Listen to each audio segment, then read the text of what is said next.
Simple and easy chicken curry కోసం ఒక 2 ఉల్లిపాయలు వేసి ఒక 3 స్పూన్లు నూనె వేసి ఎర్రగా వేగనివ్వాలి. 2 అంగుళాల అల్లం ముక్క, ఒక పెద్ద వెల్లుల్లి వేసి మిక్సీ పట్టుకోవాలి. ఇందులోనే మనం టమాటాలు, ఒక పెద్ద టమాటా,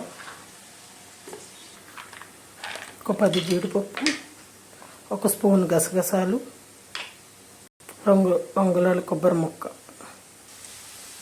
ఈలోపు ఉల్లిపాయలు వేగాయి. ఇందులో చికెన్ వేసుకోవాలి. మిక్సీ జార్లో 2 స్పూన్ ధనియాలు, 1/2 స్పూన్ జీలకర్ర కూడా వేసి మిక్సీ పెట్టాలి.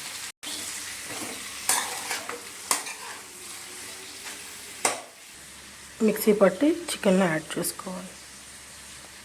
మర్చిపోయాను, ఇందులో ఒక అంగుళం సైజ్ అంతా దాల్చిన చెక్క, ఒక 5-6 లవంగాయలు, ఒక 10 మిరియాలు వేసి మిక్సీ, ఒక 3 యాలకులు, 1/2 స్పూన్ పసుపు,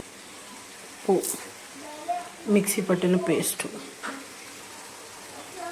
2 స్పూన్లు కారం వేసి కలిపి మూత పెట్టి మగ్గనివ్వాలి.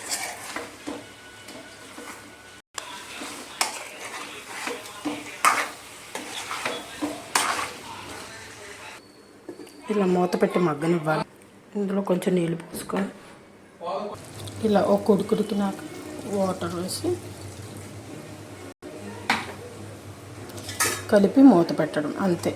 ఉప్పు కారం చెక్ చేసుకొని కొత్తిమీర వేసుకొని బాగా మగ్గిన తర్వాత దింపడం. ఇలాగ బాగా ఉడికిన తర్వాత ఒక పావు గంట కొత్తిమీర వేసి దింపేయడం. అయిపోయింది చికెన్ కర్రీ.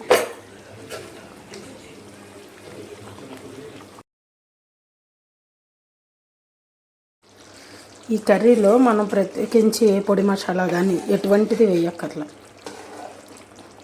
అన్నీ కలిపి ఒకసారి చేసుకుంటే 15 మినిట్స్లో కర్రీ అయిపోతుంది. కావాలంటే మీరు ఆనియన్, ఇప్పుడు టమాటా, అల్లం వెల్లిపాయ పేస్ట్తో పాటు 2 ఆనియన్ కూడా మిక్సీ పట్టేసి చికెన్ వేసేసి చేసేయచ్చు. ఆనియన్ నూనెలో వేపక్కర్లేదు. ఫాస్ట్గా క్విక్గా పొడి మసాలా విడిగా వేయాలి అదేం ఉండదు.